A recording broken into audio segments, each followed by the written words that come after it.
Well, thank you very much. Good evening, ladies and gentlemen, and welcome to the December 8th, 2020 meeting of the Milton Conservation Commission. The commissioner is appointed by the Select Board of the Town of Milton, and their duties and obligations are to enforce and implement the rules and regulations of the Wetlands Protection Act and the Milton Town Bylaw governing wetlands. As a matter of formality, we record because of the open meeting law, which is being done right now. We ask that everybody that would like to speak come forward and speak, but please identify yourself. And as part of our formality, we introduce ourselves. My name is John Kiernan. Steve? Steve Ivas, Conservation Agent. Arthur Doyle, member. Jerry Burke, member. Ingrid Beatty. Wendy Garpo. Hey, good to see you. Hans Finlingen. All right, I think we've got everybody, right? Yes, everybody that's here. All right, we're ready to go. First, my item on the agenda is Milton Academy at 170 Center Street. And I know there are a number of people here that would like to address the issue, which is an enforcement order having to do with filling of, partial filling of jurisdictional land. Who would like to speak for Milton Academy?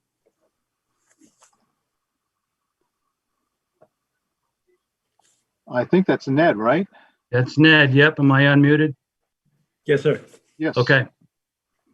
Good evening, Mr. Chairman, members of the commission. For the record, my name is Ned Corcoran. I'm an attorney in Quincy, live here in Milton, and I've been retained by Milton Academy to work with them in response to the enforcement order that's been issued against them as of October of this year. I'm joined by Greg Hockmuth, who's a wetland scientist, Brendan Fagan, who was an LSP, Nick Parnell, and Steve Zanino from the Academy. Sort of a quick overview, as I understand the issue, this is an area on Gun Hill Street that the Academy owns that is long used as a sort of an area for dumping of material as part of their routine campus maintenance. Leaves, brush, grass, other things of that nature. They occasionally move dirt and soils over from construction areas if they need to stage temporarily and back. They've been doing this for a long time, as I understand, several decades, and predates at least the 1996 enactment of the Rivers Protection Act. And that generally they try to, the goal, as it should be, is to work outside of the jurisdictional area.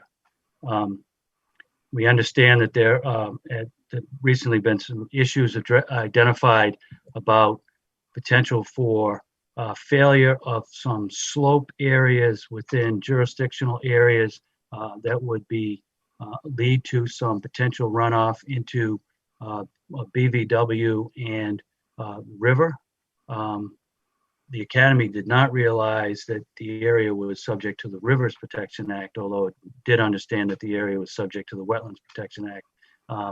And that you'll see when Mr. Hockmuth presents shortly on the survey plan that's been developed, that there's actually sort of an overlap of the jurisdictional lines between the 100-foot setback from the edge of wetland and the 200 setback from the edge of the brook that flows within the wetland. It's sort of an interesting geographic anomaly here. We understand that there's sort of been some historic fill in a fairly steep slope, probably 1-to-1 slope, that over time has degraded, and the degradation of that slope is really threatening the resource area. We understand that and have carefully reviewed the enforcement order that was issued. We understand that there are 4 specific requirements that we need to respond to, and we're working to do that. As I said, the school has retained wetland scientist Greg Hockmuth to flag wetlands, prepare survey, prepare a notice of intent to file with the commission relative to the work that we'd proposed to do. and then work obviously to oversee the work that would be done. One of the things that the Academy has done, it's done at my recommendation and at Greg's recommendation, is that cease any and all activity within the jurisdictional area and anything proximate to the jurisdictional area. And in fact, I've instructed Milton Academy to do nothing of any kind without permission of the commission going forward. Don't touch piles, don't move material, don't do anything that's in the general area of the edge of the wetland, the setback areas, until we've got an order of conditions. It's clear what work is needed to be done. In that regard, we understood that we were to cease, the Academy understands that it was to cease and desist all dumping on the site. It has done that. Delineate the BVW and perennial stream mean high water from Gun Hill Street to the Milton Cemetery boundary. You'll see shortly that both jurisdictional areas have been flagged. Flags have been surveyed on a plan that you see in front of you. We have to file a notice of intent to remove fill, pull the toe slope out of the BVW buffer zone and stabilize the slope over the long term, and provide erosion controls for the short term at the toe slope before the fill is removed. We're looking at a plan that would move that would modify the slope from what's currently approximately 1-to-1 to either 2-to-1 or 3-to-1, based on the input that we received from the commission this evening. But we intend to pull that slope back substantially, pull it substantially back away from the edge of the setbacks, and install improved fencing that would clearly delineate the area and protect the area from any activity that might happen in the future relative to the site. So with that, I'd like to hand it over to Greg Hockmuth, who has been to the site a couple of times. I know he's met with Steve on the site to identify the work that he's done to date and what he's plans to do going forward as we're developing the notice of intent, preparing to file that within the next week or so. Greg, are you there? I am. Yeah. Thank you, Ned. Good evening, everyone. Greg Hockmuth from Williams and Sparagus. As Ned pointed out, I do have a little history out here. I got involved with the Academy about over 10 years now. I was brought on to assist with some invasive species management around O'Hare Pond. And back then, I think the Academy was aware that the slope may be an issue. It was starting to fail even back then. And Dennis Glynn, who was at the Academy at the time, asked if I had a few minutes to come look at something. And he brought me up to Gun Hill on his golf cart, and he showed me the slope, and he said, "What can we do?" I said, "Well, it's not much. You know, we can try to put some plantings on the slope to help hold it. But, you know, definitely don't put anything else there." And he said, "We're way ahead of you. We haven't been." And he actually planted, I think, about a dozen white pine trees on the top of the slope that you can see in aerial photos. And the white pine trees were really put there just to remind people not to go close to that slope. And that was almost 10 years ago. Most of the trees are still there, and I think at least 80% of them did well. But we're still left with a slope that's decomposing as a result of all the organic material that's in it. And as Ned pointed out, it's almost vertical. It's really a 1-to-1 slope at this point. I had a hard time walking up it. I feel like I'm in pretty good shape, but I had a hard time walking up it, and it was very loose. And so something needs to be done. And certainly something needs to be done as a result of the enforcement order that was issued. Let's see, on October 16th, I went out to the site this year, and I delineated the BVW, which is shown on this plan as the A series. It's a pretty flat transition from the A series wetland down to the main water source here, which is the brook, which is shown as perennial. And when I was out there with Steve almost a month ago, during the drought, it still had water in it, which was surprising. I expected it to be dry. I understand that some commission members and Steve are on site today, and it was pretty swollen. And I witnessed the same thing a week ago when I met the survey crew out here. I think what's happening is it appears that the culvert system here is blocked somewhere. The culvert, when I viewed it last, was underwater by at least a foot, and that's causing a lot of the water to swell over the banks. But the section that's primarily riverine in this case is easily defined, and that's behind the MA flags that you see on this plan. And that's really where the riverfront area boundary is measured from. There's a 200-foot riverfront boundary, which comes pretty close to the 100-foot buffer zone. So I think even before this, before the Rivers Protection Act came out in 1996, a good chunk of that slope was in your jurisdiction anyways. I don't suspect that the wetland changed much over the years. It appeared to look pretty natural to me, but there is a pretty flat transition zone. But our goal would be to simply install some erosion controls and make that slope more stable. And I really think the only way to do that is to stage an excavator on top of the hill and to pull that slope back to either 2-to-1 or 3-to-1, a slope that we can easily vegetate, that won't move, won't migrate any closer to the resource areas. Then after that's accomplished, put together some type of a barrier, not too intrusive, but a barrier that will remind people of where the jurisdictional limits lie. And we had a discussion prior to this hearing, and the school doesn't want to work right up to the riverfront area boundary. There's going to be a little bit of a buffer there. Let's face it, rivers aren't getting any less wet, and someday this riverfront boundary could move. So they want to make sure that it's understood where the jurisdiction is, and that they're not pushing the envelope moving forward. And we've really only talked about activities that are within the commission's jurisdiction. But as you all know, if activities are occurring outside of your jurisdiction, if they're impacting the resource areas, those have to be dealt with also. So some of these areas that are outside of your jurisdiction, we need to think about and come up with a solution to make sure that silty water isn't running downslope towards the resource areas, and that there's some protections in place to ensure that sedimentation doesn't occur.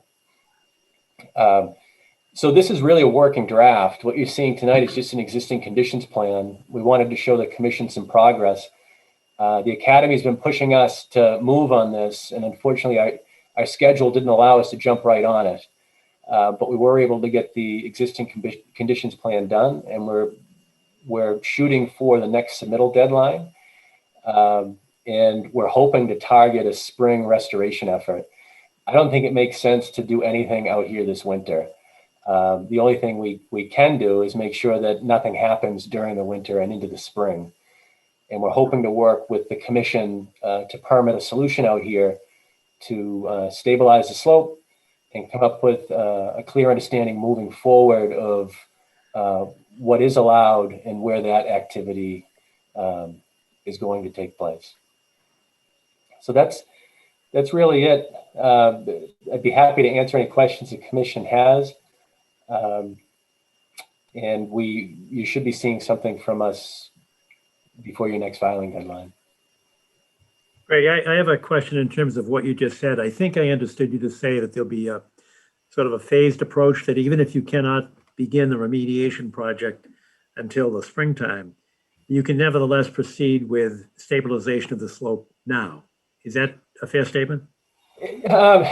Yes. So the portion of the slope that's within your jurisdiction, I didn't see any evidence of any silt or anything harmful in that area working its way towards the resource area.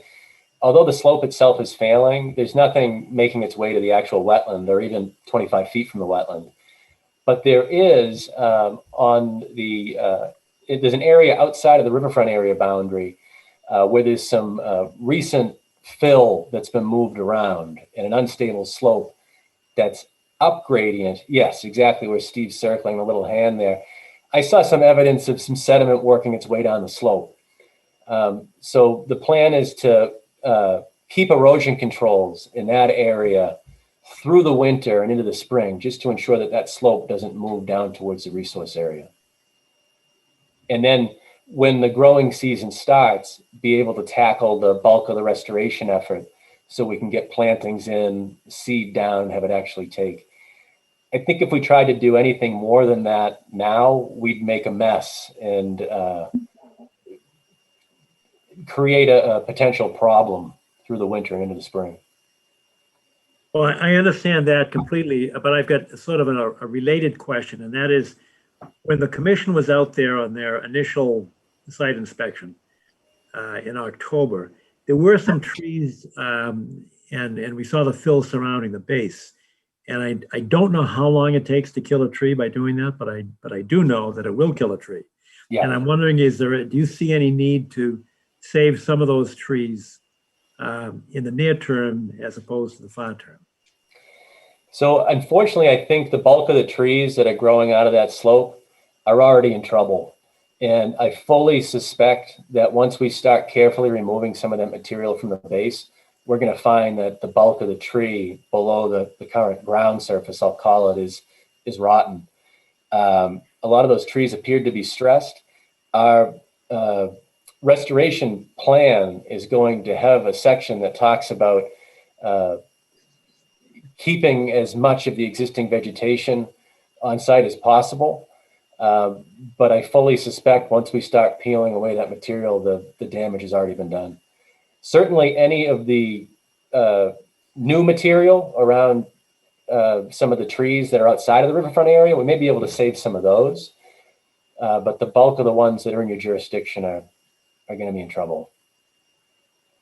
All right, could you, as you prepare the plan, just take note that we will need a tree survey Yes. as to what's existing, and if we lose them as a result of the fill, we certainly need to know that, because we do have a performance standard for replacing trees. That would be within the buffer or riverfront. Yes, of course. Yeah, we're going to have a pretty elaborate restoration plan that will incorporate trees, shrubs, and ground cover. But we will. Thank you. We'll make sure that we comply with the requirement. Greg, good evening. This is Jerry Burke. Could you bring the plan down a little so I can get closer to the, good. And now over to the left. No, the other way, please. So in the area where you have the WFA1, A2, and A3, in that general area and running parallel with the wall, there was a lot of water. And I noticed it's not on the plan. And it almost seems, if you bring it down a little bit, it's almost as if what you have the 11, the edge of the perennial stream, MA11, it's almost as if there is I don't know what you'd call it, a branch or a tributary of the brook that runs parallel with that wall. Is that your understanding, or what are your observations of that area? Yeah, so good observation. We saw the same thing.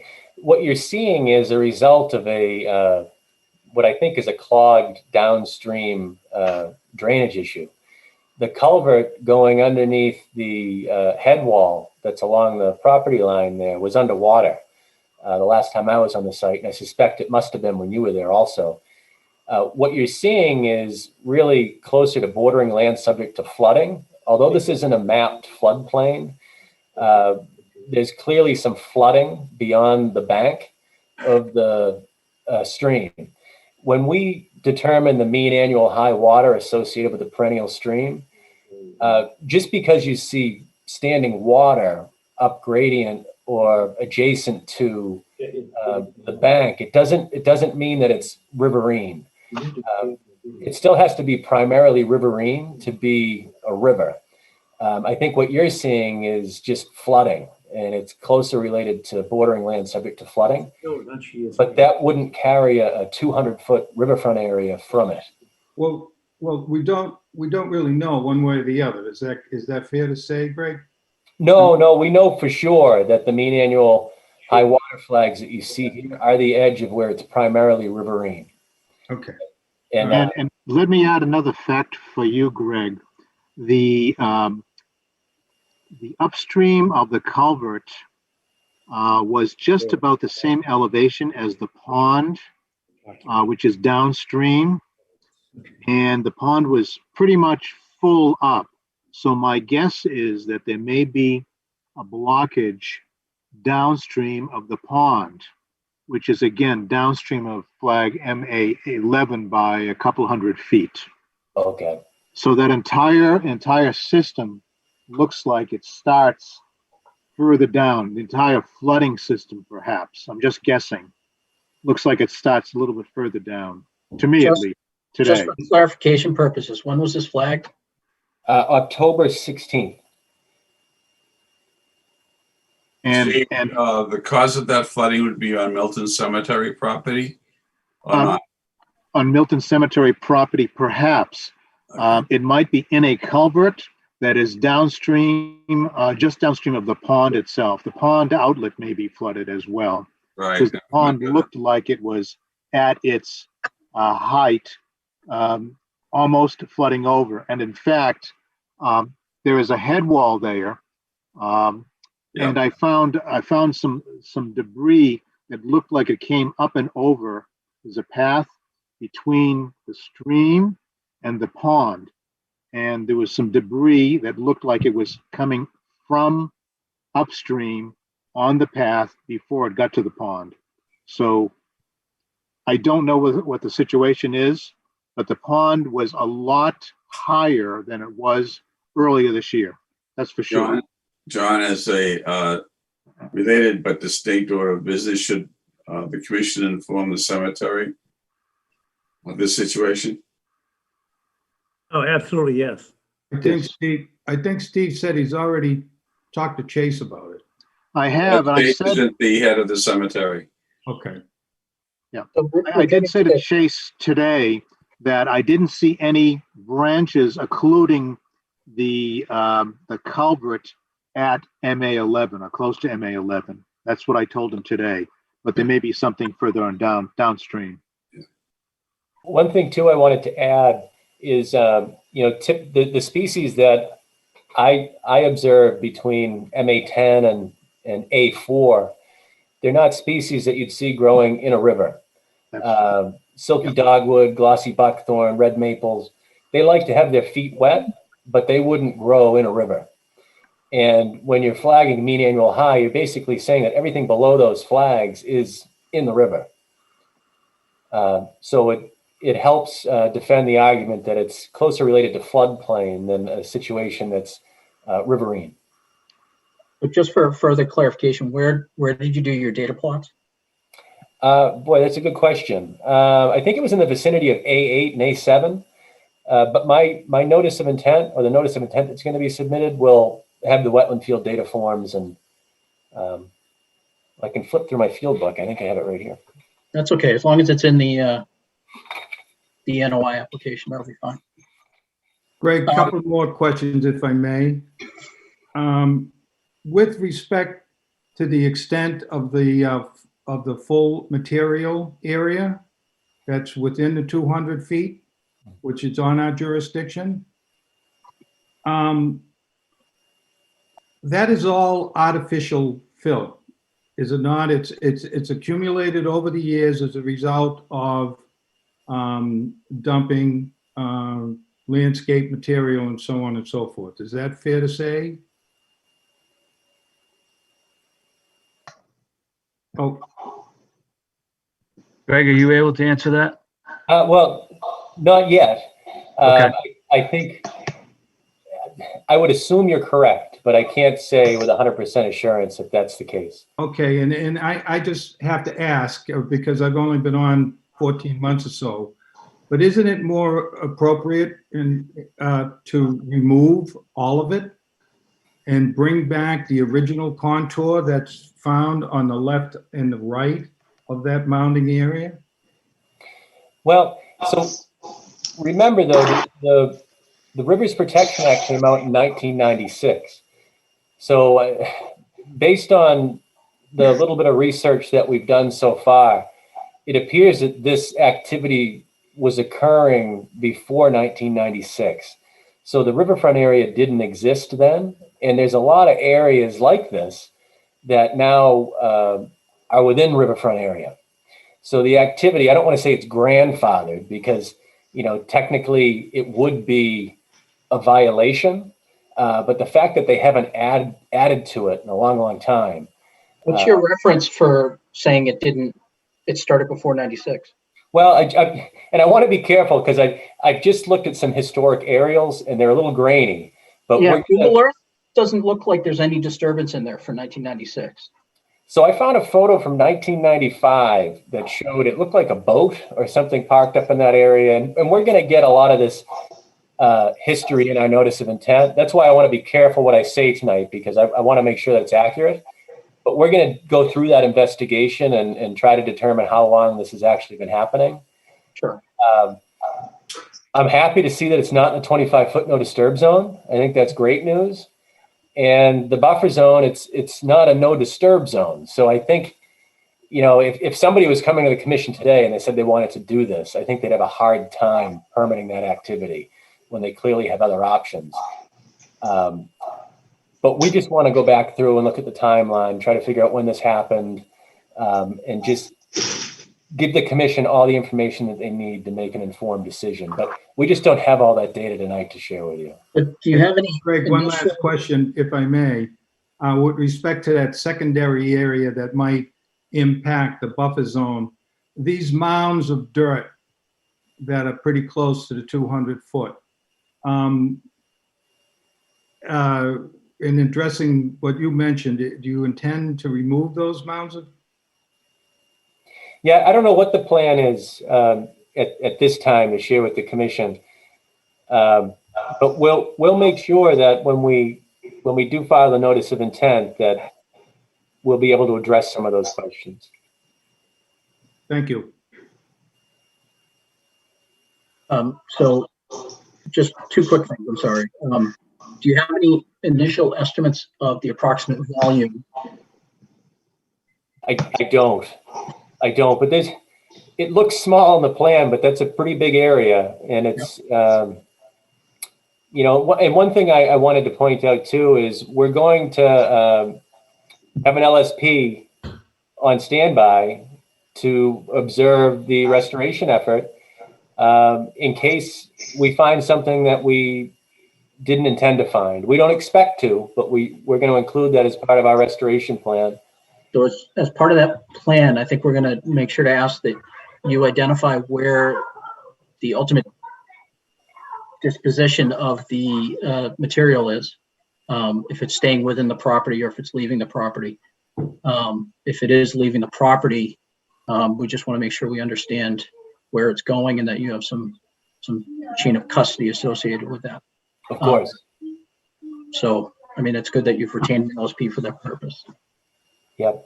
We're hoping it's exactly what we think it is, just landscaping debris, and we can keep this nice and simple and stabilize the slope, put in some plantings, and come up with something moving forward to keep off the commission's agenda. Brandon, are you the LSP on the project? I am correct at this point. Yeah. Yes, Brandon Fagan is the LSP. Okay. Sorry. And none of those mounds were anything that came from the oil spill. No. No, in fact, these piles, many of them don't even have vegetation on them yet. They're fairly new. So that brings up something that part of my concern is that the newer material hasn't gone through a freeze thaw cycle. So at the upper edge of that, you know, around the 90 and 89 elevations. Well, no, further to the north, Steve, at the upper edge of the. Oh, right here. So that was bulldozed. maybe even more off to the east. That was bulldozed this year, so that hasn't gone through the shrink swell, or it hasn't been stabilized with vegetation. So if there's any area that's likely to slough, I think that area is probably the most likely. Yes. And so I'd ask that you keep a very close eye on that. And if there's stabilization that needs to occur there, then, try and act quickly on that. You're exactly right. That's the spot I was referring to earlier, that we have erosion controls in place through the winter. Because I observed some erosion on that new slope, just as you did. Yep. So we're going to keep a close eye on that. Yep, we've directed the academy to install some erosion controls along that area to prevent, materials from moving down into the resource area. Yeah. I mean, if you're able to pull that back a little bit, I would suggest trying to do that. But, the erosion control should be sufficient for the year. And Ned, this is Steve. I would like to suggest that the straw wattles that I saw coiled up top and one down, that they be replaced with compost filter tubes or socks or whatever. The straw wattles don't do much with regard to keeping anything back, in my opinion. I'd actually prefer actual silt fence, but the silt fence is even better. Yes. Yeah. And also, straw can contain the seeds of invasive plants. I'm sorry, I didn't hear that. Straw can also sometimes contain the seeds of invasive plants. So we want to be very careful about the judicious use of straw. Got it. Any other questions from commissioners? And actually, I should add, Mike Lynch, are you on? I don't know if you can hear us. I think Sean Doyle is on here tonight instead of Mike Lynch. All right. Sean, if you can hear me, during this discussion, Todd Hamilton called me by telephone. He can actually hear us and see us, but we can't see him. And for the public's benefit, Todd Hamilton is the newest member of the commission. And he has been participating since the beginning, but we can't see him. And I didn't know, Sean, if you can assist in getting Todd in. And Todd, if you can be heard. I know you said you could hear us. We don't know if we can hear you. Can you hear me? Yes. Okay, I can hear you, but I can see you, but I can't get it to go on video. All right. Well, did you have any, I just didn't want to lose you somehow. Did you have any questions for the Milton Academy representatives? No. Okay. All right. Are there any members of the public, butters or citizens that have a question or a comment? John, I didn't mean to cut off debate, but is there anything further from the members of the commission? John? Yes, Arthur. Just for Todd's benefit, he hasn't had a chance to be at this site.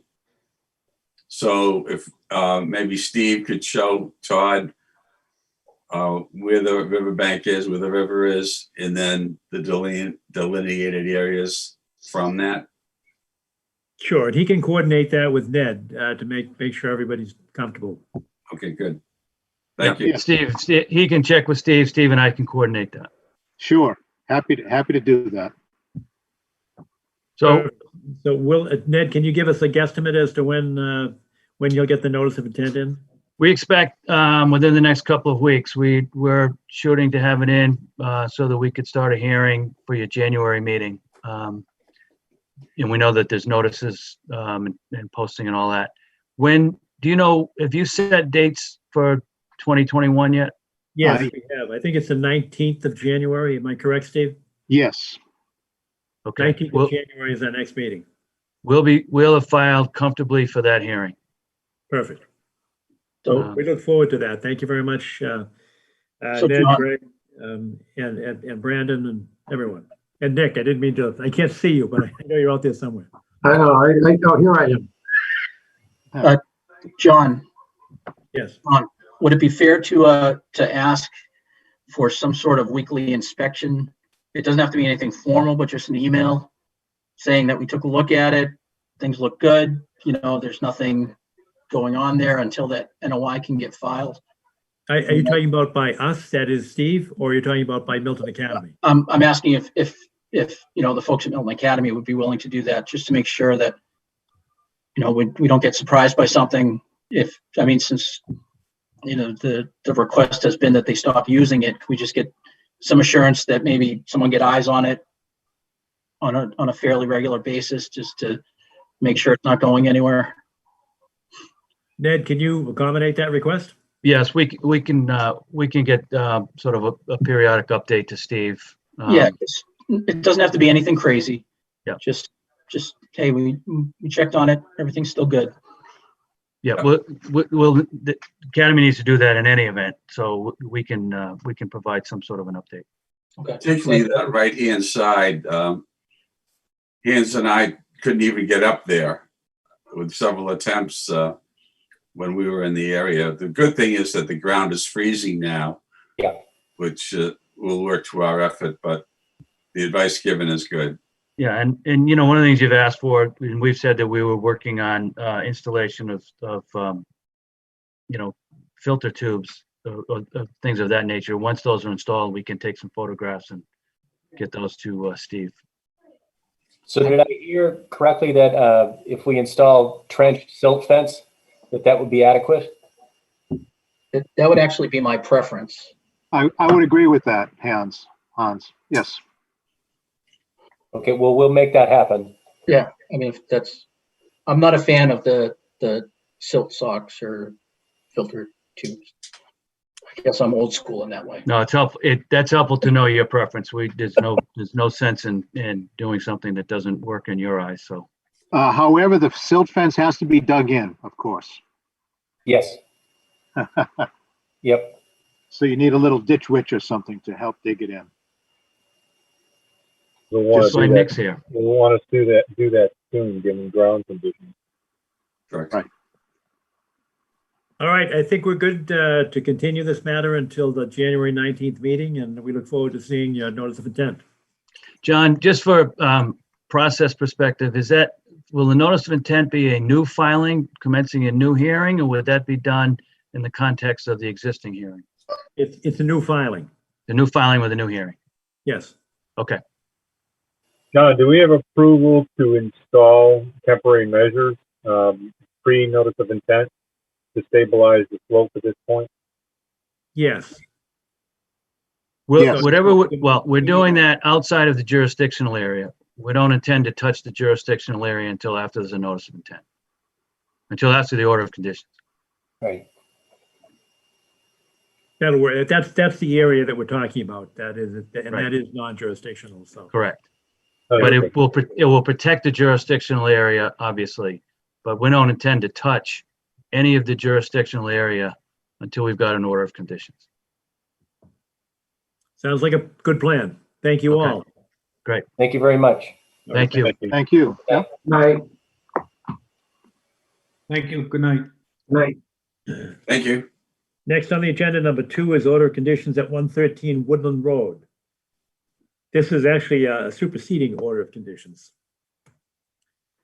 And I think Mr. and Ms. Toomey are with us tonight.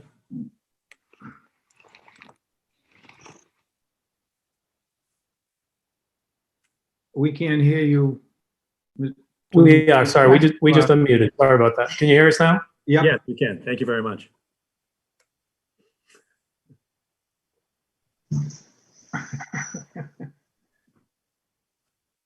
What I've done, the plan on the screen is the 2011 superseding order of conditions plan.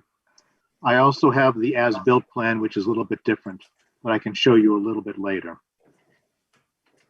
All right, and keep in mind for the public's benefit, this is an issue that was initially denied by the commission, and then it went to DEP, which issued a superseding order. And that was the plan that was just referenced by Steve. And in addition to the as-built plan submitted, I think in 2014, Yes. the DEP issued a certificate of compliance in 2015. So this does have somewhat an interesting history, and I think that Mr. and Ms. Toomey are new to the house and don't go back to 2009 or through 2015. So welcome to Milton, first of all. Yes, thank you. Hopefully we can work our way through this. And in full disclosure, I should say that at one time I lived across the street from young Mr. Toomey. You were 3 doors down. Yes, indeed. It's good to see you. Nice to see you. So the issue here is there are changes from what we saw as the as-built and that which was approved originally. And essentially it involves the delineation line between the built-up portion of the lot and that which was to be preserved. I don't know if there has been an elevation change, but when we went out to inspect the property, we saw that the fence had been removed, and that was one of the original conditions. Although I know we had a long discussion about split rail fence versus shrubbery versus stones. But the split rail fence clearly fit within the intent, and DEP did issue a certificate of compliance. So we were good there. Removing the fence creates a problem, and planting in the area that was and still is wet is a problem. And I'm looking, Steve, I don't know if you can put the cursor up at the top of the chart as you're looking at it, that area there. Much of that is wet, and that appears to be an area where we planted grass. And it also, I think you've got an irrigation system there as well. And from the green grass that I saw there, it looks like there was some fertilizer. No, no fertilizer. Oh, yeah, that's good grass.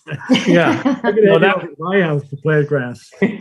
No, I specifically, no fertilizer. Oh, Honestly, the grass was all dirt. We thought that would be, honestly, environmentally, that was when we talked about it, would be more ideal when those trees fell down.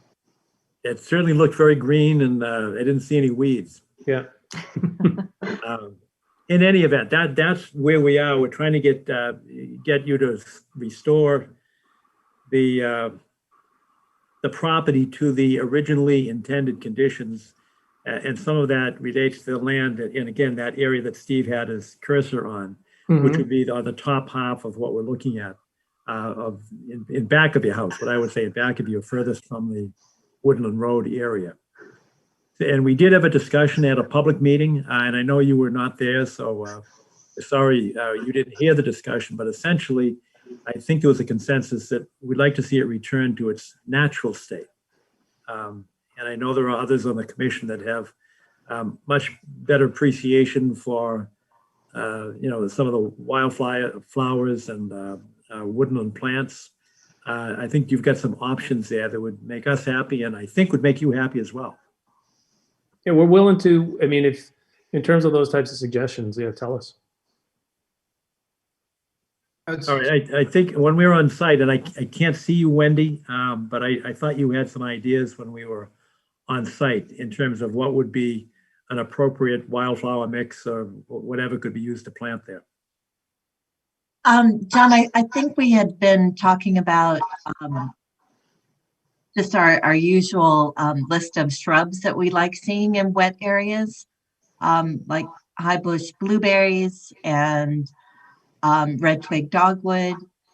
I'm sorry, is there a list, or shall I take the list down, or is it something where you can sort of walk the property with us and say what would look? Usually it would be classified as native New England. Okay. And any landscape, good landscape firm can give you a list. Okay. Is something on the website for DEP? Steve, do you know that? Yes, there are many websites, but the operative word is native. Native. Yep. Native. Very important that it be a native plant rather than a European plant that looks nice, for example. Palm tree. Yeah. Although a lot of the natives are also very beautiful and look nice too. Absolutely. Thank you, Wendy. That's a good correction. Yes. Okay. An additional simpler option is also a wetland seed mix. Yeah.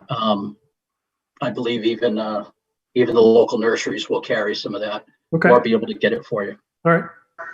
And so those will be has it, and it depends on whether you want to go low or if you want to have a little vertical interest in terms of planting shrubs versus a seed mix. Okay. Okay. Steve, could you point out the vernal pond? Yes, the vernal pond, the vernal pool is I'm to sorry. the Oh, south of this green line right here. Yep. Okay, it's all in here. Between here and the roadway that goes across. Yeah, I was gonna say there. Right.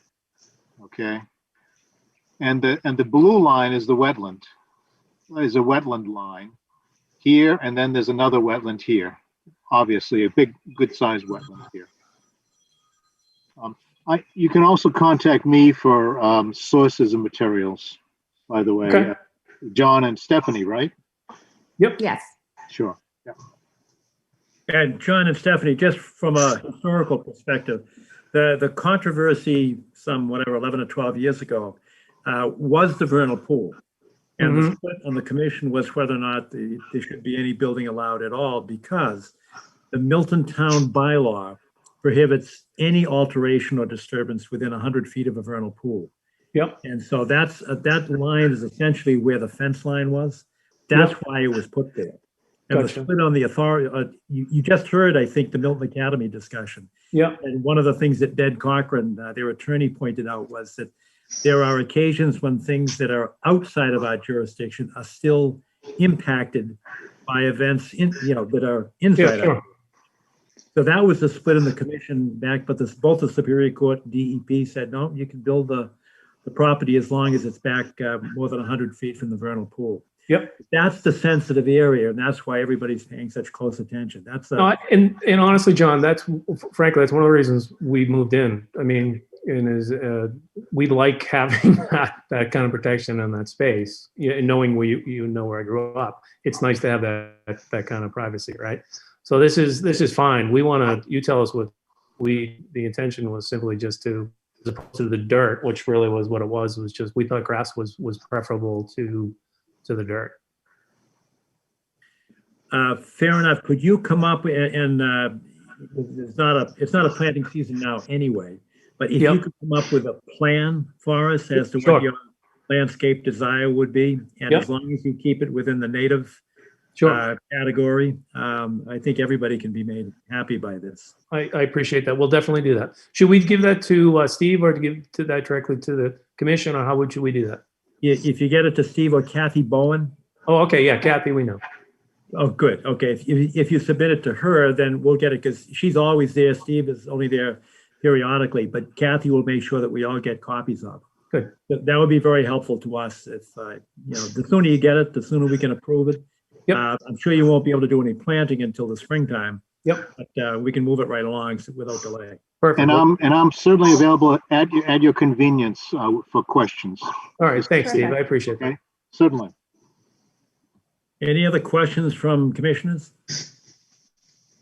Are there any abutters or members of the public that have a question or a comment? With that, hearing none, we can continue this to any meeting. Our next meeting is January 19th. I don't know what your schedule is. Are you still traveling, or are you back in Milton? No, we just got back. Oh, good. Well, we can put it on for the February meeting if that would give you more time, because there's not much you can do before the planting For season. the landscaping, that would probably be helpful just with the holidays and getting somebody to help come out and look. and get a plan That together. makes good sense. Steve, do you have the date in February?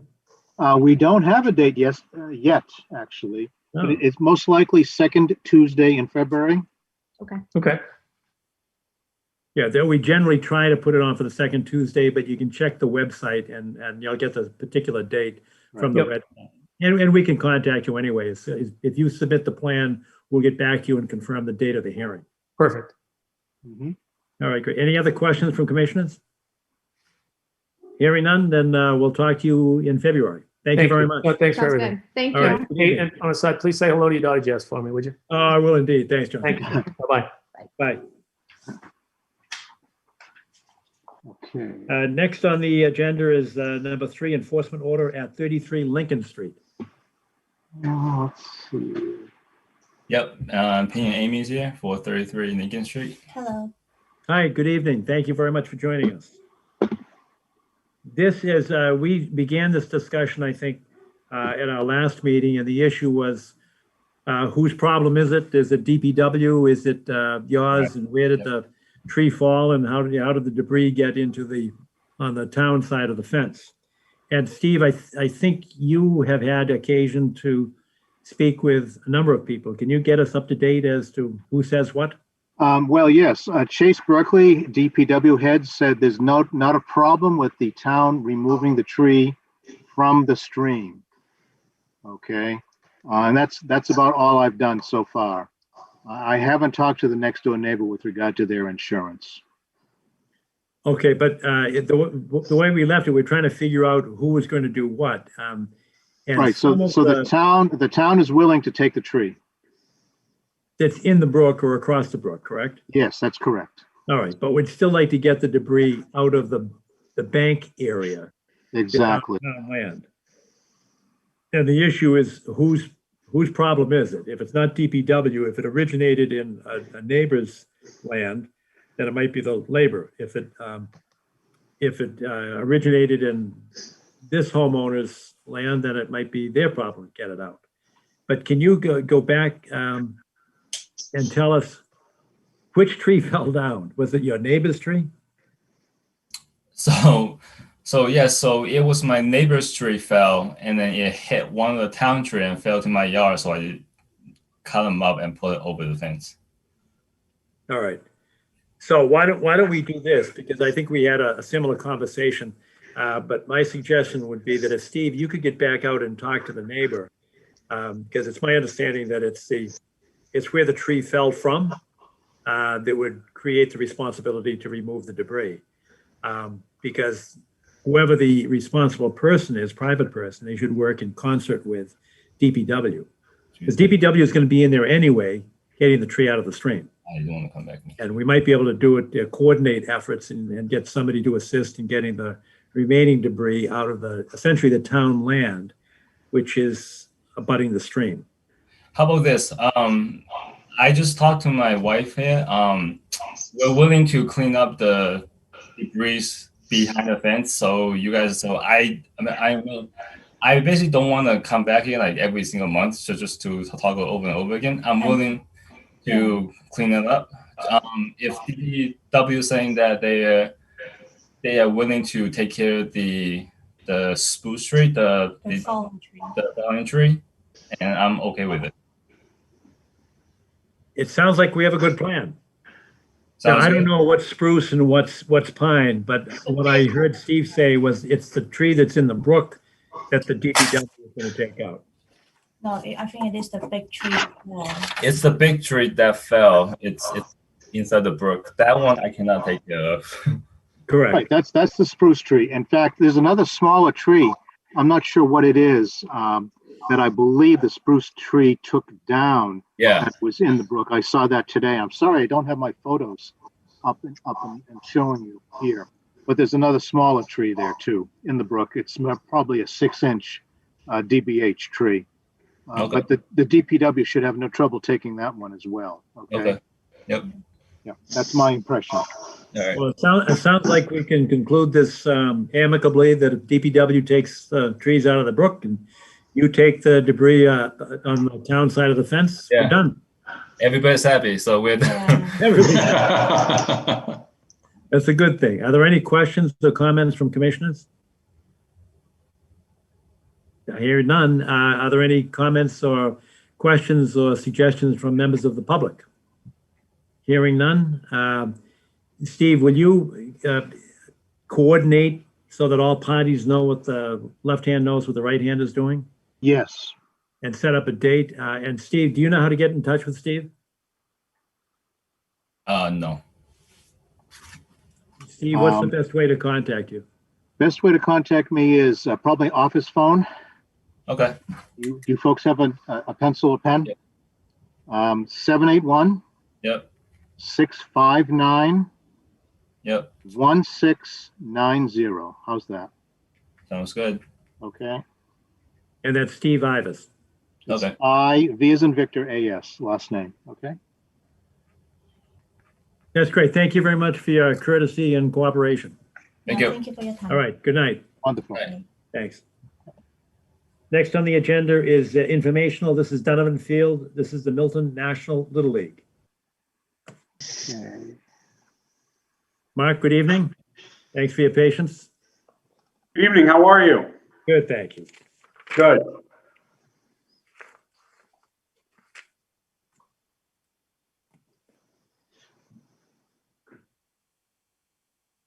Mark, I'm just getting the plan up on the screen.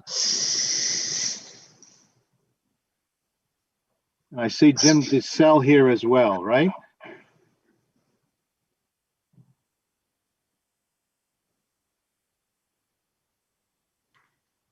I think he might have been here earlier, but he's not now, and that's okay. No, I see him. Oh, do you? Jim DeSalle. Yeah, he's here. He's here. Okay. Yep. Good evening, Jim, and welcome. Yep. Welcome. Thank you. Yep. Now, is there any way that, Jim, I don't know if you can do this, but can you identify where the trench was? Obviously, it was in the disturbed area, but I don't know if the disturbed area is, does that include both where the trench was and where it was filled in and the disturbed area surrounding it? Or I'm trying to figure out where the trench was. Which trench are you talking about? The one that was dug into the field. I think Enforcement order. I might have I don't know, I might have close to the best information. Maybe Steve, I don't know. But it would have been in the area closest to the fence because that's where we were trying to locate it. And in that disturbed area along the fence line where the little hand is going right now. All right, good. Right in here is my guess, my best guess after seeing it. I agree. Would you agree with that, Hans?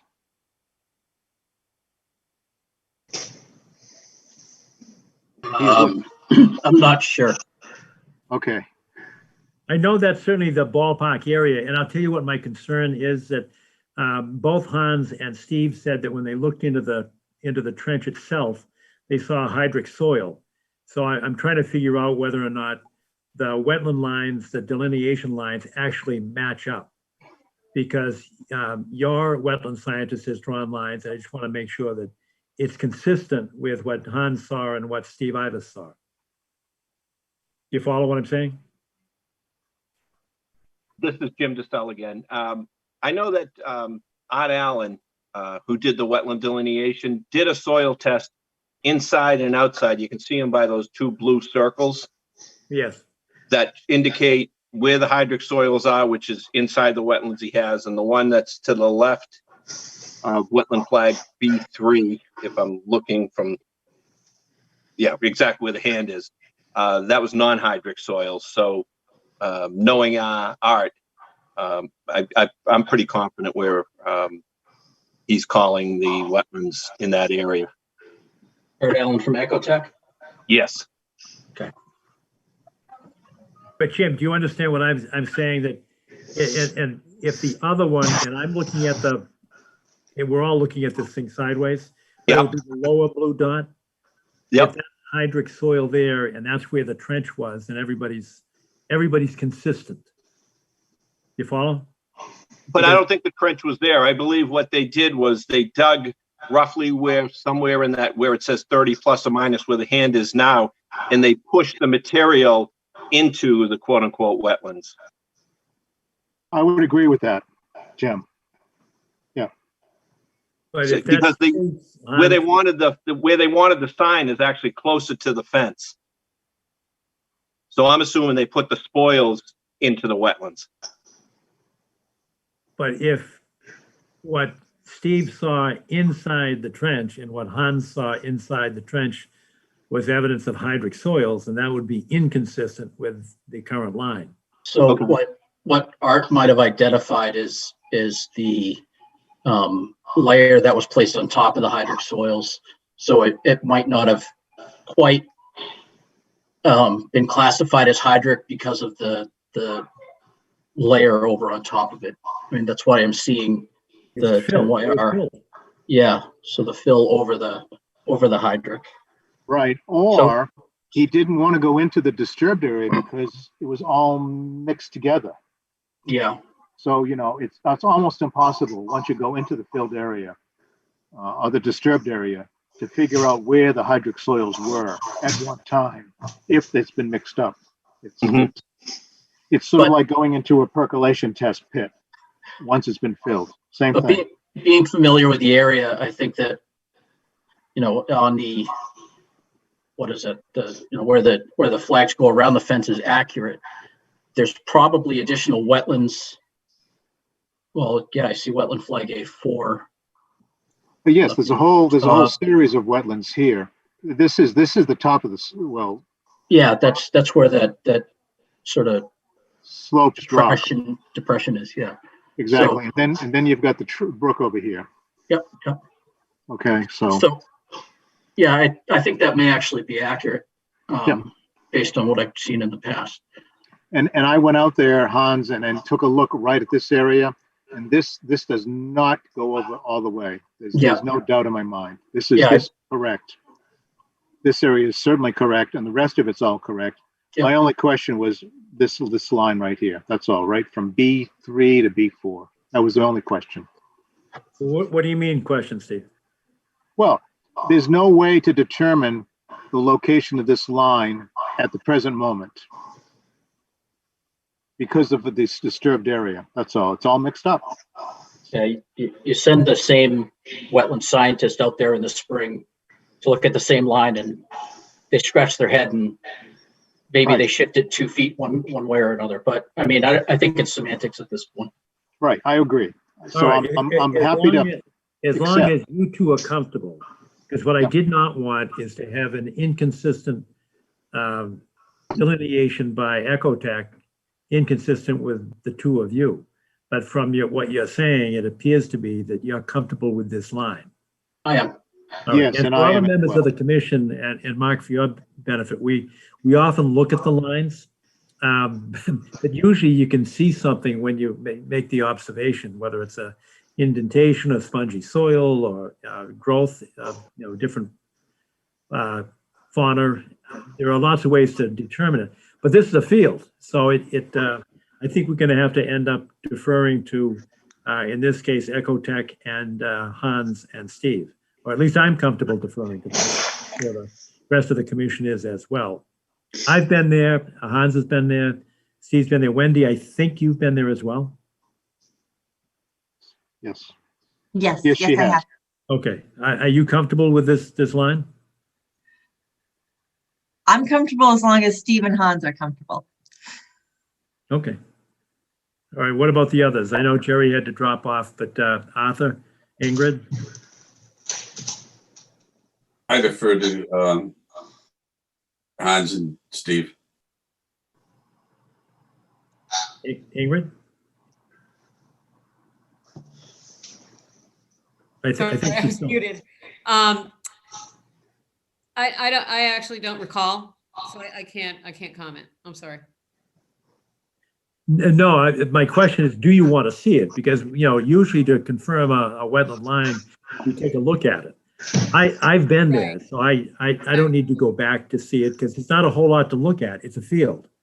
Right. I agree with Steve's assessment that if it was disturbed, it's almost impossible to make heads or tails out of what's going on at the moment. All right. The point being that if we accept this line, it does indicate an area outside the 25-foot non-disturbance. And you see on the left-hand side, Steve, could you put your cursor up to the two spots where the scoreboard is to be placed? That would be, if we accept this line, that would be outside of the 25-foot non-disturbance zone. And that's something that we could, if there is a consensus to allow it, then we could allow it. I would concur with that, John. So I guess we got two steps to this. One is we can approve the line. And then two, I do believe that this does require a notice of intent, which is not, it's not time consuming and it's not particularly costly. But I think that because we're in this pretty sensitive area, we should require a notice of intent as opposed to an RDA. Does anybody else have a feeling or a concern with that? I would agree with that, John. Ingrid, Arthur, Wendy, Agree. Agree. Mhm. Hans? Yeah, yes. And so I would ask that, in that NOI, you include the restoration of the disturbed area as part of that application. And Art Allen's textual report as well. Say that again, Steve? I didn't hear you. The Art Okay. Allen's report. He Yes, usually okay, does a yes, he short did. report. Yeah. All right. Does that all make sense to you, Mark? I can't see you, but I know you're still there somewhere. I am here. Jim's here, so we're good. It doesn't have to make perfect sense to me. I just see people smiling. Not a problem. We'll be filing a notice of intent. Yeah. So, just to be clear, I mean, we are just, you're getting a good amount of flexibility on this. I mean, if you listen to some of the other conversations we've had, this is we're making a pretty significant allowance for the Little League here. So I've had the pleasure, yes, of hearing a few of these, and I do appreciate the latitude. Okay. Yeah. Fair enough. All right, and Jim, do you think you can get a notice of intent to us for the January 19th meeting? When is the filing for that? 7 days beforehand? Actually, Kathy loves to have it 2 weeks beforehand. 2 weeks, sorry. Sorry, Kathy. Okay, we'll push it. There's other towns that make you have it a full month in advance. So. Oh, don't start. Yeah, That's right. We'll push. Right. Yeah, we'll set our aim for that. All right, fair enough. Any other questions from commissioners? Mark, I didn't mean to cut you off. Do you have any? I had one question, and I don't want to interrupt the decision by the commissioners, but just two really. So this was a two-step where we approve the line, and next we wait for the application to come in. Hopefully, we can get that in before the deadline for the 19th hearing in the month of January. Second question was fees. We intend to have the town of Milton as the applicant. It is their park. After all, it does not belong to Milton Little League. And so as the rightful applicant in this situation, in this municipality, do they get a benefit of the waiver of these fees? Yes. Not a problem. Yeah, see, I believe that's correct. So Steve answered you, but that was going to be my answer as well. Yeah. Okay. Not to make it a point of order, but I just wanted to see if I can get that, because that'd be part of the application as I understand it from Jim. Yes, indeed. And we can do this two ways. We could actually vote on this as a delineation, or we could wait for the notice of intent. Yeah, I think you've got our informal approval of it right now that will accept these lines. My suggestion is you formally present this, because we really don't have a vehicle. This is not an RDA or a resource area delineation standing by itself. This is just informational. So we really don't have something to vote on right now, but I think you can walk away with confidence that we'll accept this plan to accompany a notice of intent to be filed within hopefully a couple of weeks. Does that make sense to you, to Jim? Yep, that sounds fine. Great. All right, fair enough. Any comments, questions from abutters, members of the public? Anything further from commissioners? Hearing none, I think we're good, and we'll see you in January. Thank you. Great. Everybody. Thanks, Jim. Thank you, Mark. Number 5 on the agenda is Community Preservation Act, the CPA. I do have an update that is related to that. It's a little bit different than the CPA itself, but as a precursor to forming the CPA committee, which will be appointed by the select board, there is a preliminary move by the select board and the town planner to constitute a open space committee to be able to come up with an updated open space plan. Now, there are lots of things going on. There are lots of moving parts. One of them is the master plan committee. And back between 2014 and 2017, the master plan committee it came up with a plan for the town for future development. including the preservation of open space. But we haven't had an actual open space plan since 2006. There was sort of a partial open space plan as part of the master plan committee. But in any event, in anticipation of the Community Preservation Act, and as you know, at least a quarter of the funds will be devoted to conservation purposes. And I say at least a quarter, I think each one is guaranteed, each of the four beneficiaries of the CPA funding will receive at least 10% of the total dollar value. And then it'll be up to the CPA committee to allocate and designate the remaining 60%. So hopefully we'll be the beneficiary, we being the Conservation Commission, and the interests that we protect will be the beneficiaries of contributions from the CPA, even above the 10%. But as a precursor to that, the town planner has asked and the select board has supported a move to make a committee. And we were asked to appoint a designee to sit on the open space committee by the town planner and the select board. And I had requested that Wendy consider devoting her time and efforts to be our representative and designee on the open space committee. So I guess there are two questions. First, to ask Wendy if she's willing to do it, and secondly, to ask whether there's a consensus to support that designation. So Wendy, first question goes to you. Yes, I am willing. Yes, good. I'm very excited about it. All right, and the second If question. you guys approve. And secondly, I just like a sort of a consensus support for Wendy as serving as our designee on the open space committee. I certainly favor it. I'm looking at Hans and Ingrid in front of me. Are you in support? Thumbs up. Okay, good. Arthur? Don't forget Todd. I'm in support. I'm in support. All right, great. I still can't see you. I know I can't, I can see all you. I got voice, but I can't get the thing to video. Now, sometimes it's better to be heard than to be seen. Well, I'm here. All right, thank you. Now, did I miss anybody? I know Jerry had to drop off, but I think we've got full support for Wendy, so we look forward to your contributions to the Open Space Committee and to reporting back to us as to what's going on. Thank you, everybody. All right, thanks. Anything else on the CPA, Steve? Not to my knowledge. All right, next on the agenda is discussion proposed tree policy. Hans, you can get us up to date. I'm losing track now as to what our task list was after last month.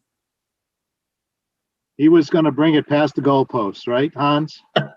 I was. Unfortunately, my non-volunteer duties have somewhat interfered with my volunteer duties. So I think I have some time this weekend where I may be able to address it and to close the loop on those outstanding items, which is the trees with DBH over whatever size, and then also the language on replacement cost. Right. Well, replacement cost, and the first one was it would be the replacement trees would equal in sum the DBH of the tree that's removed. Yeah, you know it better than I do. I mean, it'd be a lot easier if you just put pen to paper, John. Oh, yeah, you're gonna Hans's tree policy. Yeah. All right, so we'll put that on the agenda for January 19th, and hopefully we'll be able to close the loop in January. All right. Next on the agenda is additional business. Steve, do we have additional business? Just an update, 1439 Brush Hill Road. They started paving today. They had 3 companies there. They were doing a decent job when I was there. That's about all I have to. And the silt fence was all dug in and properly? Yes. Perfect. Not only that, but the stone trench was dug in and done. There was a 6-inch perforated pipe inside the stone trench. Both pipes, one from the south, one from the north, sitting in the stream, and they were dropping water into the stream. And I said to Ted, the landscaper who was doing that work, that pipe needs to have some kind of spray, what's it called? The spreader, level spreader? No, something, a stone, large stones. And he said, yes, we'll put in some 5 to 6 stone underneath where the pipes end. They are, however. You mean the large riprap? Yes, large riprap. Thank you. Okay. The pipes are, however, they're probably 2 and maybe 3 feet out of the berm. So you may wish to take a look at that and have that redesigned, because they're, unsightly, if nothing else, in my mind. That's all. So somebody may want to just take a quick look at that at some point. Steve, I've been having a hard time visualizing that. I understand the stone trench and the perforated pipe running parallel to the road. Are you saying that where it discharges at the end of the pipe into the brook? That's correct. That's correct. And the pipe is 1 foot and maybe 1.5 feet above the brook. The same as the culvert is perched, correct? The culvert is perched on the downstream end. These pipes are perched on the upstream end. These pipes are both on the upstream end. And Okay. I don't know if you can see my fingers, but my pen would be the pipe, and there's the side of the stream, and Right. then it's just perched out rather than way back. Okay, that's all. So to clarify, what you're suggesting is they add riprap within the resource area? In the stream, yes. Is Or that consistent with? or bring the pipe back to the very close to the end of the bank itself. What color was the water coming out of it? Oh, it was perfectly clear. So there wasn't any other material intermixing in with it? No, not at all, which was nice to see for a change. Yeah, but if you're putting riprap into the middle of the stream, I think we'd be hard pressed to say do that without some kind of an official permit. The alternative would be if you bring it back, as you said, pull it back to the bank itself. What But would be the erosion problems with that? You'd still have some problems. You'd have more problems, John. If you bring that further back to the bank, you're going to wash out the bank. That's right. And this was done, John, because what was happening is that the water was coming down the driveway itself and then heading into the stream, eroding the bank that was upstream of the driveway. So it was doing a lot of erosion there. And so we suggested that they carry the stone channel further into close to the stream. But the pipe could also. That's a field change, which I appreciate the need to do that sometimes. Yes. But it actually sounds like a minor revision, which would not require a new notice of intent. But we would have to make 2 findings. One, that it's a minor revision, and 2, we then vote to issue the revision to the order of conditions. We could do the same thing with adding riprap to the stream. It seems like it's within the intent of the original order of conditions. We don't want to add fill within a resource area? To add riprap to where the water discharges. Yeah, if the water is discharging in a stream, that's land underwater. Correct. And so you're saying to add stone fill to land underwater, which is within a resource area. Yes. What I'm saying is it, or the question is that a minor revision to the order of conditions that we've already issued? We've issued notices of violation for less than that. We've issued a cease and desist for less than that. But we issued an order of conditions that said put the trench in. Right. Okay. That was the idea, to improve the water quality and distribution in that area. So we already have an existing order of conditions. I just want to make sure it's clear what we're what we're proposing relative to what was approved. And Jim Burke and I talked about it in the field. And I said, I'm okay with that field revision as long as you bring it back to us. I did tell him that. And I remember that. Oh, good. You're there. Thank you. How you You do doing? remember that. I'm listening to you guys and I'm thinking, I know exactly, it sounds like we need an armored An armored bank.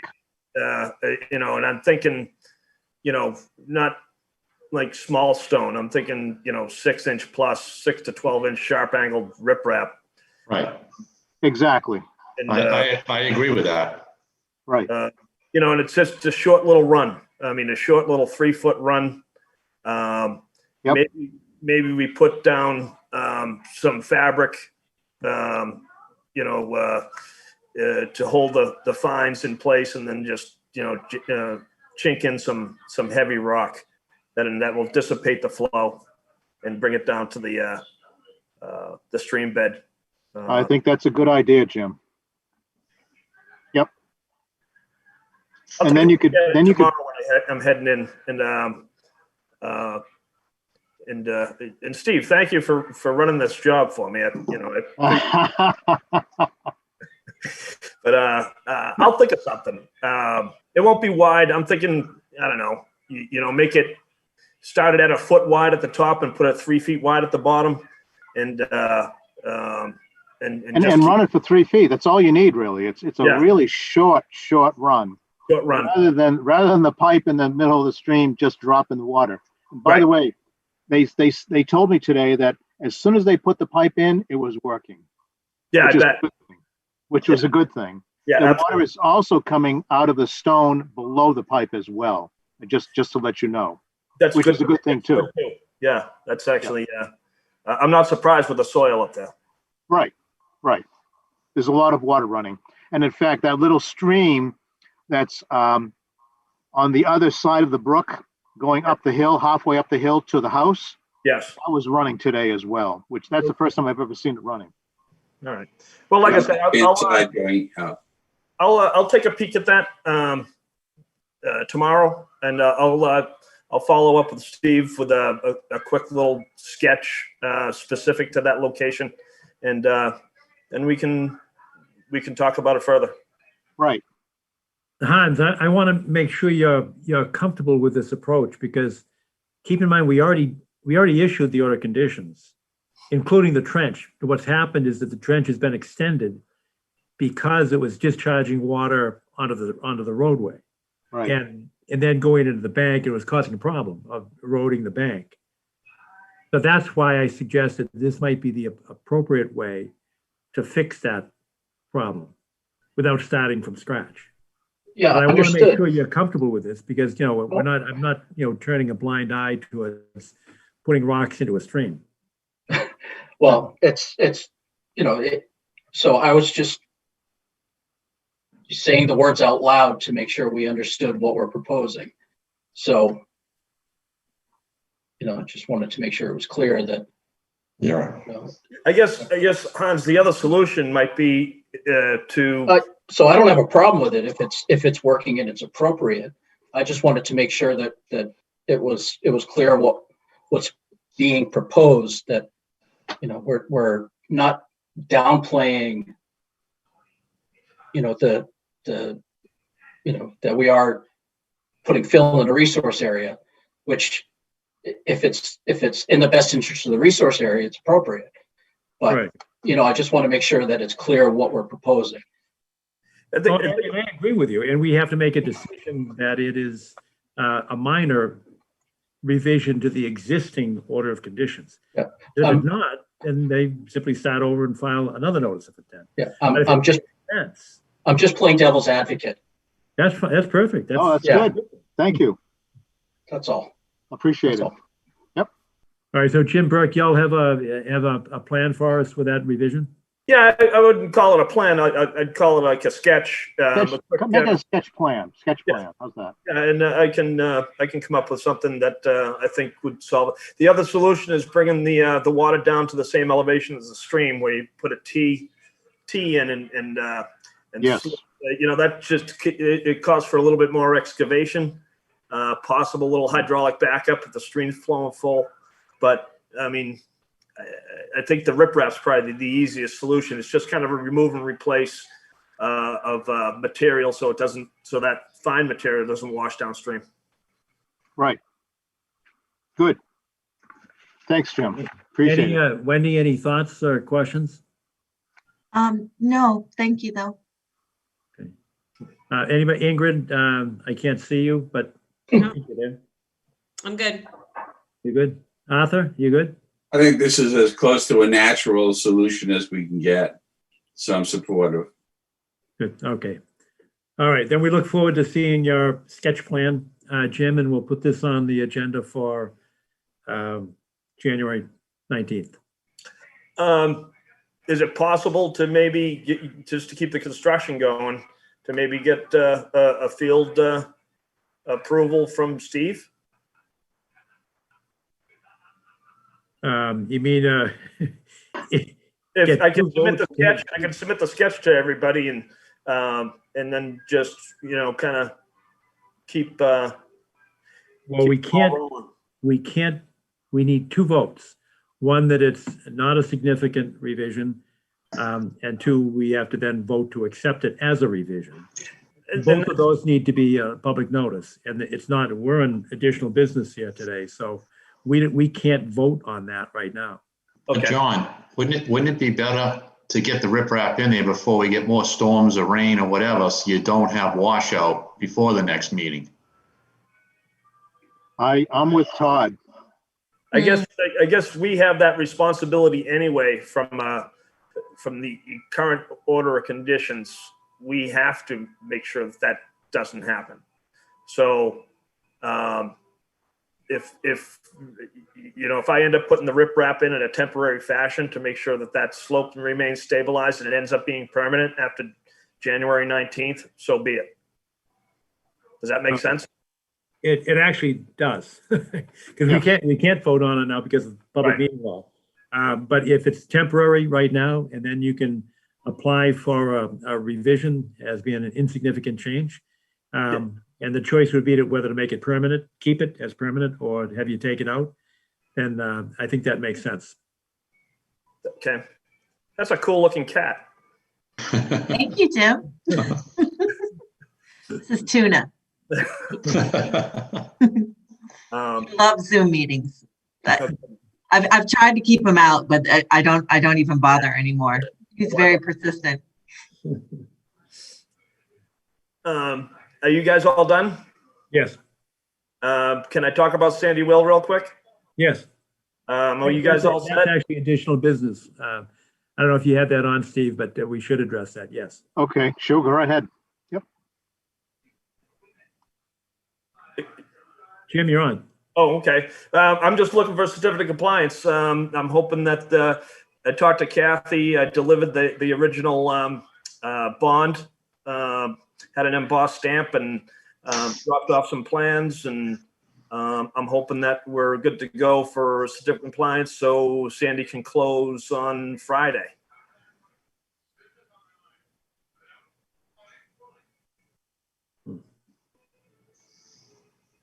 I just told you about the open meeting law and the agenda. I agree that we actually, somebody helped me with what we did before, because I thought we issued something that was conditional upon bond. Didn't we issue a certificate of compliance that was conditioned upon the acceptance of the planting plan? And then we had a delay because the planting plan was not acceptable because it did and then he redid the planting. And then we had an ongoing problem with the bond. Now we've got the bond. So I'm trying to go back, and Steve, I don't know if you've got it in your notes, but I'm trying to remember. I thought we had voted to issue the certificate of compliance conditional upon acceptance of the replanting. Remember, we were all out at the site at a public meeting. We were standing in the front yard as we had come back upstairs, and the issue was, what can you do to replant those? the last thing that we had Bartlett Tree come in and they redid the plantings. And at that point, and there's a letter on the file showing that, that explains, you know, what was done by Bartlett Tree and under their supervision. And then from there, and from my understanding, that was the plantings at that point were fine. And then the issue of the bond came up for the $10,000. And we've got that issued. The last thing is you're just making sure that you guys had the original copy. And that showed up at Kathy's desk this morning. So wait, I have a question, just point of clarification. Bartlett Tree mounted all that soil up on on the trunks of those failed trees? They redid the plantings. I have Who did it in the first place, though? Oh, that was Will. Yeah, Sandy. Sandy had his guys do it. I see. Okay. Yeah. Okay. So Bartlett replaced the failing ones, and all is well now in terms of. They redid the soil, so the soil was bowled out, and they actually put some curbing in behind the soil because of the slope breaking so bad. So there's like small granite rocks, vertical rocks holding the soil to capture the water as it comes down the slope. John, I found my minutes of the meeting of 17 November.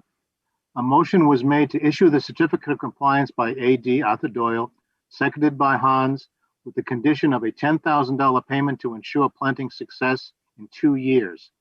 Voted unanimously at 9:23 p.m. So we've already voted.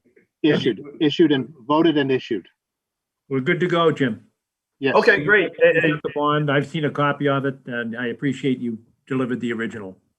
All right. Now, is there any chance? I talked to Kathy. If I can get that Thursday, I owe her a Christmas wreath. That's a good trade. It is. Actually. Careful. I tried to buy a Christmas tree today, and they tried to charge me $250. What? Oh my! I don't know where you're shopping. You should try the Boy Scout. I didn't buy it. Must have been a big tree, John. It was big. I didn't get it though. I got a little one. But yeah, I know you've got to get when is the closing? Friday? All right. I know I can get up to town hall to sign. You can get there tomorrow. John, town hall is closed. Yeah, what about DPW? Can she put it? I'd just try to coordinate it with Kathy. DPW is still open. I just put it outside for people to sign. Right. Yeah, she can put, if you haven't done it before, there's a box outside the office. And if you just give Kathy a heads up, she'll make sure that it's sitting in the box. You just sign it and bring your own pen, wear a mask, and then you just put it back in the box. Right. We'll get it signed tomorrow. I know I can do it. Well, I would like a wreath too, if you want me to do this tomorrow. I mean, come on. You sure you don't want John to buy you a tree?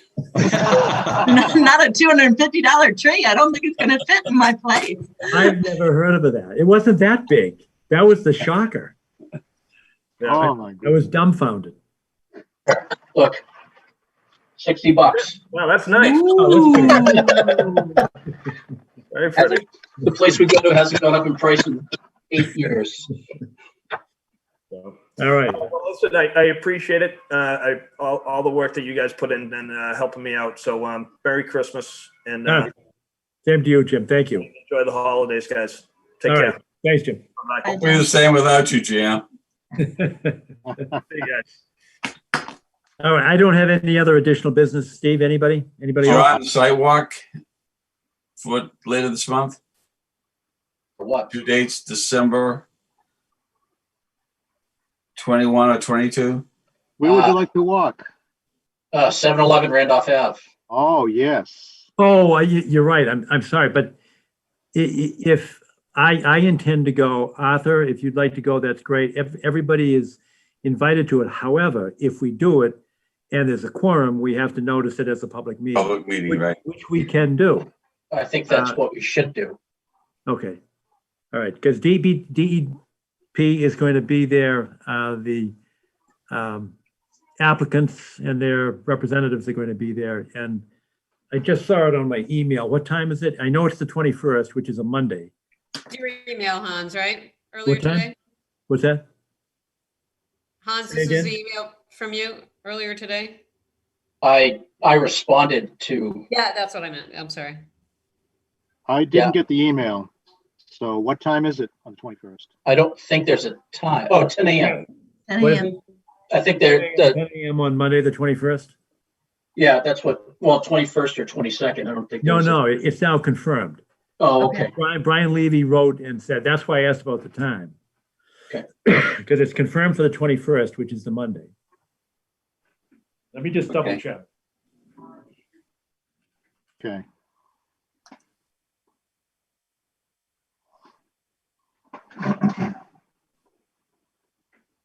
Steve, Yes. this is Todd. I have a question. Do I have to go by to sign that stuff tomorrow? If you could, that'd be really helpful. Okay, all right. I just didn't know if I was part of that process, so I didn't know whether I was supposed to be signing or not. No, Todd, I don't think you can, because I don't recall that you participated in any of those hearings. That's why I'm asking the Okay. question. Yeah, it was a good question. No, I don't think you should sign it. All right. Okay, thank you. Yep. Just bear with me a second and I'll get it for you. So the other question I asked earlier about the 7-Eleven Randolph Ave is if we should ask our third-party consultant attend as well. Good question. Mhm. What is the 7-Eleven all about? It's a 40B application. It's being permitted as a limited project. So it's the property right adjacent to the DPW building behind a couple of residences that run along Randolph Ave. Okay, I know the Holland Group. Yep. Yeah, I know which one now. I just didn't, when you said 7-Eleven, it got me sideways. I didn't know. Yeah. Not the one in Lincoln Square. It's Monday, December 21st at 10 a.m. And we'll meet in the DPW yard. Yep. We can all park there and go in, but I'll talk to Kathy tomorrow. Steve, I'd ask you also to talk to Kathy, make sure that she notices that. Yes. All right. And is there a limit of 10 people, John? Yes, there is. Okay. So we might have to rethink this, depending on who can make it and who can't. Right. Because they're going to have, DEP is going to be there. And Sure, the engineer, sure, the What's wetland that? consultant. I'm sure the engineer is going to be there, the wetland consultant, attorney. Paul So, Holland. yeah. It'll That's be a five party. right there. And then DEP will probably have two people. So we might get limited. Mm-hmm. Well, let me do this. Why don't I call Pamela Merrill? Yeah. I'll call Pamela Merrill tomorrow. I'm just looking at her email here and find out what it is. And then we'll communicate by email. If we can take the people in, then we'll notice it as a public meeting. Otherwise,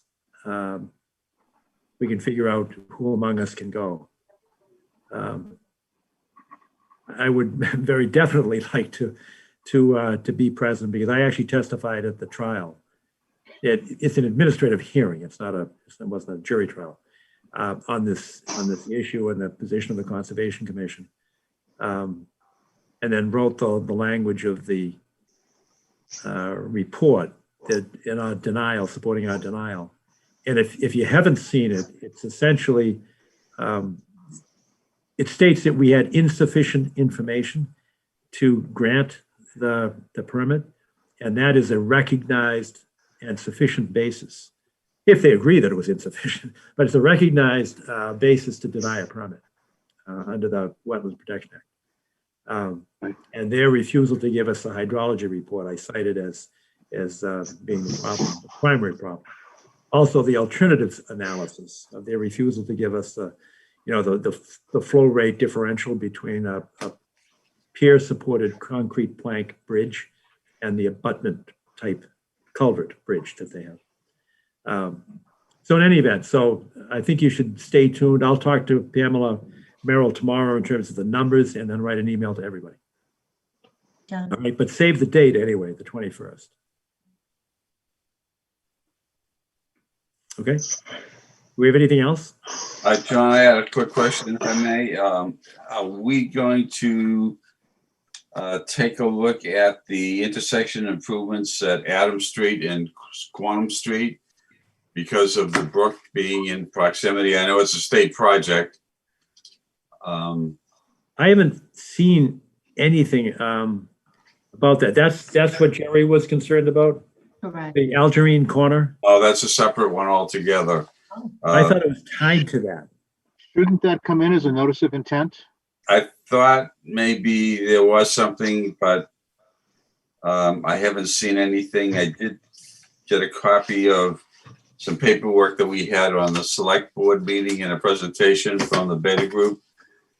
But there's the brook that runs right under Rose Street at that end, all along that whole area. It's the same brook at Algerine Corner. Yeah. But downstream, and then it runs under Adams Street. We used to crawl through there when we were kids. I won't tell you any more stories. But I just wanted to raise that as a question. And it dumps into Gulliver's Creek. Oh, right, exactly. It's Unquity Brook, isn't it? Yes, it is. Yes. That's correct. Yeah, I did see the reference that the select board had, but I don't think we've received anything. No, Steve, you aware? not to my knowledge. No, all right. So but we should keep an eye on that because that will require a site walk for sure. And I could be wrong, but I thought that was tied to the Algerine Corner concern that Jerry Burke had. Yes, it is. Yeah. Okay. Yeah, he was out today. He was saying that they're going to take down so many trees. He attended a hearing with the Parks Department recently, evidently. And they're going to take down some large eastern white pines as well for that project. Where at that corner? At that corner, yes. There already been 3 trees taken down. They were storm damaged. Oh, there were. I call that in, Steve. Yes. I was walking by there. That's when the trees fell across the brook. Right. There were 2 across here, and I called Kathy and asked her to ask Chase to get them off the brook, and they did. And there were 2 trees that were essentially snapped in half, and they were dead. I mean, yes, they were dead and gone. That's correct. That's correct. So this area of intersection improvements starts at Pillen Road and runs up to the intersection of Adams Street and Brook Road. So it would be separate from Algerine Corner. Yeah, it definitely would be, Arthur. Yeah. So I don't know what Jerry's concern was based on. I thought that was. It was more based on. DPW. It was more based on the open space qualities of the area, being able to walk on it. That's. No, I understand that, Steve, but it was driven by, I thought, DPW's plan to redirect the drainage in And such put a it- fashion that it would require a rain garden in that park. For filtration purposes. Yeah, yes, right. a big infiltration area, which some people see as a rain garden. Yes. But is that a separate and distinct from project than from what Arthur just described? Yes, it is. Yes, entirely different. So we haven't seen anything about that which concerned Jerry Burke. No, we have not. You put your ear to the ground and figure out what's coming? Sure. It was actually being coordinated by the former town engineer and town assistant engineer and the environmental coordinator. We have a new environmental coordinator now. I have not met her yet. I believe her name is Erica. Is that correct? Correct. Yeah. And Kathy has, and said she's a very, very, very smart woman. So I will introduce myself as soon as the town hall reopens. Okay, good. And Steve, you said something on the Squantum Street intersection? Yeah, we had it last month, actually. Come to the commission, and that was on for additional business last month. All the paperwork. They didn't, right, they didn't present the. No. Right. There's no impact to wetland resource areas, to my knowledge. Is there? Well, Uncrity Brook runs parallel to Brook Road, opposite Pillen Road, right? Through Rose Street, and then goes under Adams Street. Exactly. I just, no, they didn't present anything to us. They just gave us the information. Well, let's go back and take a look, because I know, Arthur, exactly where you're talking about. And I know where it dumps out. Right next to the, in fact, we've been at that house. It's right in the corner of Hurlcroft and Squantum Street. Correct. Yes. We were there recently, and we've seen where those discharge pipes enter into Gulliver's Creek. And the related erosion, yeah. Right. Yeah, and there were all kinds of problems there. So if it's affecting that, then I should think that they would have to present it to us. But again, I don't know what it is. I'll go back and take a look. Steve, I'd ask you to take a look at it. Sure, I'd be happy to. Yep. I can touch base with you as well, Arthur, because I'm not aware of what the project is. I know that there is something afoot, but I don't know the details of it. And the project is within arm's reach of Uncrity Brook. Yeah, and I believe it was managing some of the traffic patterns. if I'm not Absolutely. mistaken. That's what it Yep. was. They'll be putting signage there, Exactly. And widening electronic signage, street lights. widening one side of one road, I think. Yes. Yep. As I remember. Yeah. Okay, just didn't want to have us lose track of that. Some No, homework. good point, Arthur. Thank you. Yes, thanks. You really mean that? Yes. All right, anything else for additional business? Was there any mention of that being reviewed against MIPA? Don't remember. Okay, can you check into that? Yep. You're talking about the Squantum Street traffic pattern? Yep. I think it is part of the ACEC. No, whether it has been reviewed against MIPA triggers, whether it requires an ENF. Yeah.